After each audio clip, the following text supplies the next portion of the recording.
Yeah, we're right in the thick of it right now, guys. This is 12th and Pine. We are right across the street from the East Precinct, right on the corner. This is the core of this CHAZ zone.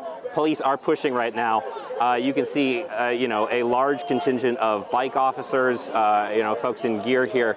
They have just pushed in. They've taken half of this intersection, and you can see where those tents are. Pushed into those tents. They are going through them, clearing people out. You can hear those chants, "Move back." I have seen pepper spray deployed already this morning. We just watched that happen right there under the stoplight. And yeah, they... Pike and 12, okay? 3 stays there. You're going around. Yeah. Guys. Get out of here. You want us to go that way or you want us to go this way? Okay. This way? This way. Yes, sir. Go. SPD is clearing us out. We are moving ahead right now here on 12th. We're going to keep walking here. I've got your back, Mark. But police are making a push right here to get through the CHOP zone. It is happening right before our eyes here. Like I said a minute ago, pepper spray deployed just a few minutes ago against a couple of those protesters that were not leaving. This is the push from Seattle police to reclaim CHOP from these protesters. You can see they're shining some bright spotlights from a truck back there, a SWAT vehicle. And again, this is the core of this occupied zone during here. The East Precinct right here on our left. Mark, if you can look left and take a look at the East Precinct there, that people have been occupying the space in front of here for the last few weeks. Police are pushing in. We don't know a lot of details of what will happen once they push people out, but we have been told, as you heard, police are telling us to clear out as well, to head south here on 12th. And we are just watching as this develops here. You can, of course, see the barriers that were put up in an effort to partially reopen the street here. Those are the big concrete barriers covered in art there.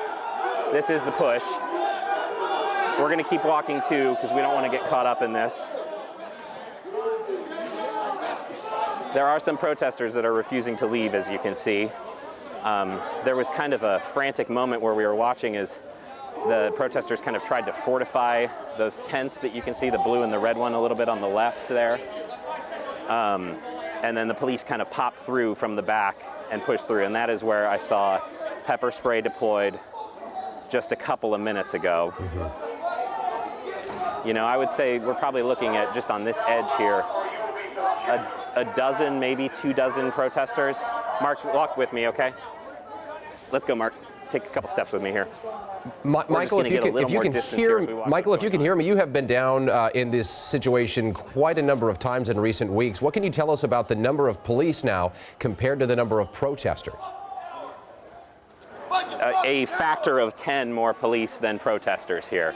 I mean, I'm looking at max 2 dozen protesters visible to me right now, and that's at least 200 police officers, I would say, pushing them along here. I mean, it is a significant number more than we have seen in terms of ratios. What it does strike me is it's not like those nights that we saw before police abandoned the East Precinct, mm-hmm. where there were, hundreds and hundreds of people in a line against the line of officers. Right, and Michael, what you can't see right now, but you folks at home can see now, a split box here in the upper right-hand corner. Another view closer to the Seattle Police East Precinct, where even more officers who are not confronting protesters are ready to move in when needed. And as you can hear here in Michael's audio there is definitely a loud presence by protesters pushing back against police, and this is to be expected. Anytime a police officer would just walk through the CHOP area, they would be heckled and taunted from all directions. But as Michael just mentioned, by a factor of 10-fold this morning, police have protesters outnumbered. And as they move through here, they're also, from what I'm seeing in Michael's shot, removing tents and removing those barriers as they move forward, clear a space, move forward. This, of course, all orchestrated by police well ahead of time here. The goal, no doubt, is to take back the Seattle Police East Precinct. And right in the background there, you see the Chief Best up there on the right-hand corner of your screen, Chief Carmen Best also on scene. But on the left box there, behind those barriers, behind the people, those boarded up windows, that's the Seattle Police East Precinct. It's a huge building right there, dead center of the CHOP.